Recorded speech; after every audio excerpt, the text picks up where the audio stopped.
I was standing in the garage prowling through the toolbox, and I found this thing. It was about this long, and it looked kind of like the egg beater thing. You know, Mom puts into the cake mix, and it spins around inside the cake mix and mixes up the cake and cookies, and that's the best time to eat cake and cookies, by the way, while it's still on the beater. That's the best time. But this device that looked like a beater, I would turn it upside down and just spin it in my hands, and when I would spin it, it would open up, and then it would close back up. And so spinning, it was open, and not spinning, it was closed. And it was really kind of cool. And then my uncle walked up and snatched it in my hand and yelled at me. He said, "Stop doing that. You don't even know what that is." And I said, "No, I don't. It looks like that egg beater thing that Mom makes cake with." And he said, "No, that's not what it is. It's made for sticking it down inside the engine cylinder and honing out the inside of the engine cylinder. So you put it on the drill bit and you set it to a specific speed. And at that speed, as it spins, it opens up and it hones out the cylinder. But you've got to use that very specifically or you'll scar the inside of the cylinder and then the engine will be trash.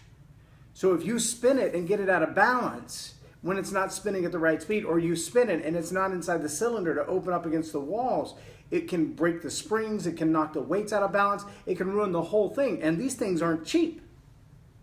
And I thought, well, somebody should like put a label on it so I'll know what it's made for and I won't be spinning it like an egg beater.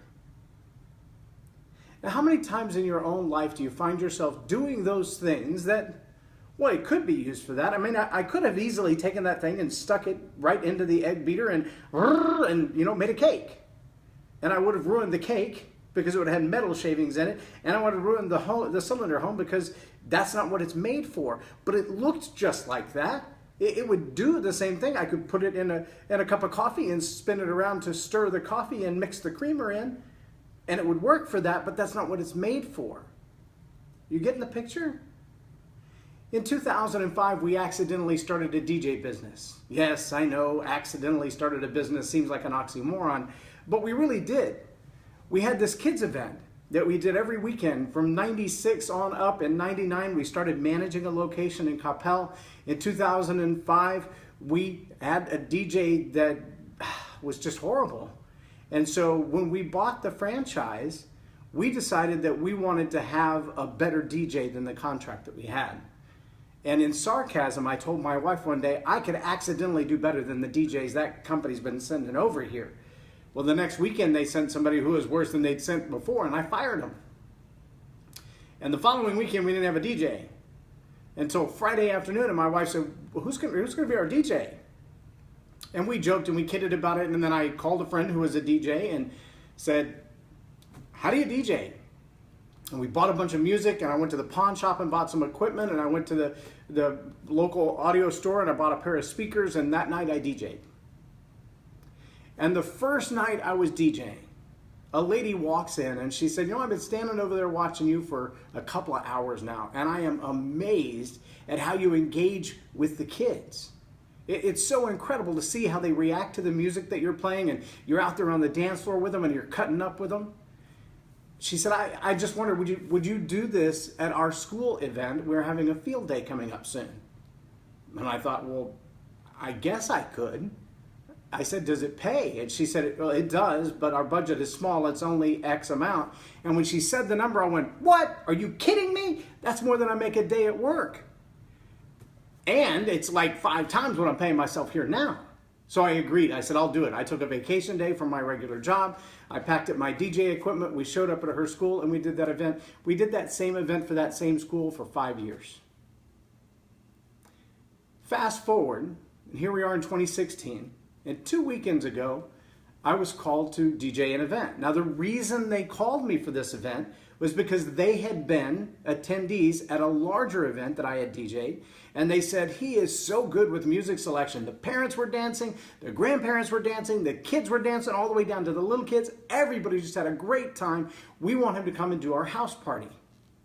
And I way undersold myself for 2 reasons. Number one, I gave up a Sunday afternoon with my family, which I should have never agreed to do. But then I agreed to do it for a very, very small price. Especially when I showed up at their multi-million-dollar home and realized it wasn't about what they could afford. And this isn't a judgment on their frugalness or their cheapness or their unwillingness to pay. It's more a judgment on the value they perceived me to have and the value I perceived me to have. See, in the moment of trying to hone out a cylinder in your car, there's only one tool that will work for that. The egg beater won't work for that. The spoon won't work for that. No other tool in the world can do what the hone can do inside the engine cylinder. There's only one tool. Now, there may be others that are similar, different brands or styles, but only a cylinder hone can hone a cylinder. Egg beaters, you could use a spoon or a spatula or an egg beater, but only an egg beater, only the one on that mixer is going to fit that mixer and do what it's supposed to do. As a communicator, I believe, and there have been a couple of other people who agree with me, I paid them well to get them to agree, but they agree with me, that I'm a fairly effective communicator. And as a communicator, I believe that's a gift from God that He's given me to see divergent ideas and draw them together for a purpose. And I've used that gift in sales. I've used that gift in leadership. I've used that gift in training. I've used that gift in DJing. When you can look out into the audience, whether they're 2-year-olds or 10-year-olds or 100-year-olds, and read how they're reacting to what you're saying on the fly, it's a great gift. Rod Baker has that gift when it comes to managing the music and managing the crowd. Michael Blake has that gift when it comes to reading the crowd and reading the music. Elizabeth McCormick has that gift on the stage when she's in the middle of a presentation. It doesn't matter what's written there. She's going to react to what the crowd is saying and continue to do that. Glenn Morshower, probably one of the best I've ever seen with that gift of reading the crowd and giving back to them what they're reacting to, not just what was written in the script. And I believe I have a gift in that, and it has served me well in sales. It served me well in marketing. It served me well as a DJ.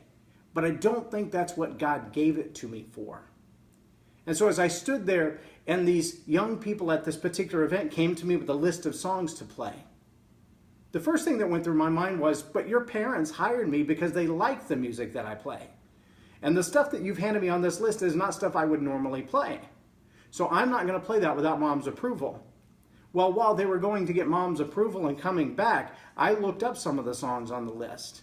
And the first one had 13 racial slurs and profanity that I can't repeat. And I thought, why would these kids want to listen to this music? Then Mom showed up, and Mom said, yeah, everything on the list is okay. I'm like, have you actually looked up the lyrics? And I showed her the lyrics from one of the songs, and she's like, they're 18 years old. They're going to hear that stuff one day anyway. And I said, you know what? At this point, I'd rather go home not paid than to stay and play music that is offensive. She said, well, it's my party. You can play whatever I tell you to play. And so I could, but there are other parents and other kids here who may not have the same taste in music. And they're going to judge my business, my brand, my impression on what they hear come out of my sound system, whether it comes from your phone or my laptop. And I'm not okay with that. She said, I'll agree, then you just stay. We'll pay you the regular price that we agreed to. Stay for the remaining hour, play whatever music you want to. When you leave, we'll plug in her phone and play without you. And I thought, that's a perfect compromise for me. She gets the music she wants. You get the music that you paid for, and I still get to leave with my integrity. And yet all the way home, I felt like God was still asking me the question, are you an egg beater or a hone? Did I make you to communicate in that way? Or did I make you to communicate in another way, and you're using that gift and talent for something entirely different?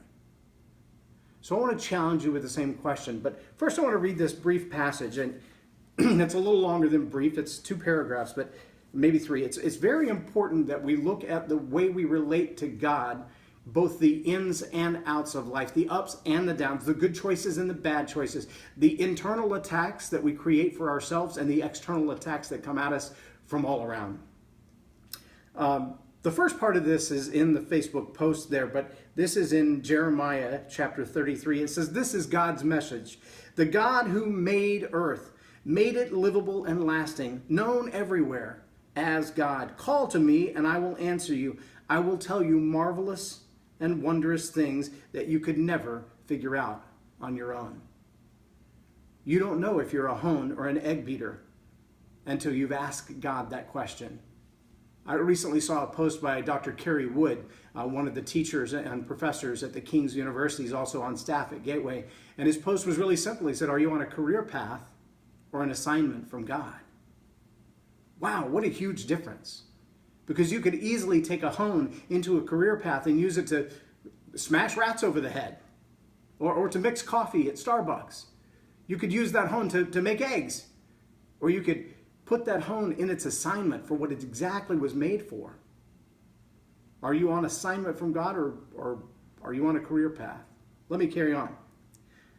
This is what the God of Israel has to say about what's going on in this city, about the homes of both people and kings that have been demolished, about the ravages of war and the killing by the Chaldeans. By the way, many theologians would say anytime you see the reference to Chaldeans, it's a spiritual equivalent of demons. It's what demonic oppression and demonic possession can do in a home, in a life, in a city. About the homes of both people and kings that have been demolished, about the ravages of war and the killing by the Chaldeans, about the streets littered with dead bodies of those killed because of my raging anger, about all that's happened because the evil actions in this city have turned my stomach in disgust. But now, take another look. I am going to give this city a thorough renovation, working a true healing inside and out. I'm going to show them life, whole, life brimming with blessing. I'll restore everything that was lost to Judah and Jerusalem. I'll build everything back as good as new. I'll scrub them clean from the dirt they've done against me. I'll forgive everything they've done wrong, forgive all their rebellions, and Jerusalem will be a center of joy and praise and glory for all countries on earth. They'll get reports on all the good I'm doing for her. They'll be in awe of the blessings I'm pouring out on her. When you look up in your life and you realize I'm working hard, I'm striving hard, I am on my career path, I've made sacrifices of time for my family, I've made sacrifices to pay for my education, I've made sacrifices to follow what I believe is going to make me successful in this life. I want you to stop from time to time and ask the question, God, is this what you made me for? Am I doing what you designed me to do? Am I accomplishing the assignment you put me on earth for? Am I just on a career path, using the tools that you've given me to make a life for myself? Because what I really want, God, what I really, really want is what you want for me. What I really, really want is to be the person, the thing that you made me to be, to accomplish what you put me on this earth for, to successfully complete the assignment you had in mind when you knit me together in my mother's womb. I want to know what those gifts are for, what the passion is directed at. Who am I supposed to speak to? Who am I supposed to serve? Who am I supposed to engage? How, God, can I use everything you've given me to make an impact in this world so that the blessings of the Almighty follow me around, so that those blessings overflow out of me, and spill on others around me. I want you to challenge yourself to look in the Word every day. Look for something that God says, aha, that's it for you today. I want you to pursue that today. Get to know me better. Spend a moment just singing aloud in your car. I don't care if you sing well. Just sing in honest worship and praise. I don't even care if you make up the words.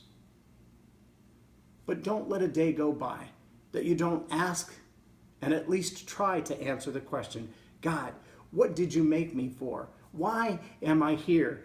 He said, this is God's message, the God who made the whole earth, who made it livable and lasting, known everywhere as God.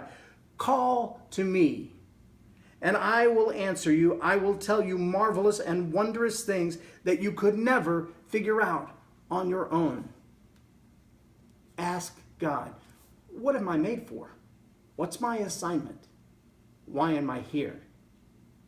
I am J Loren Norris, and you've been watching Tell It Like It Is TV. Have a very blessed day.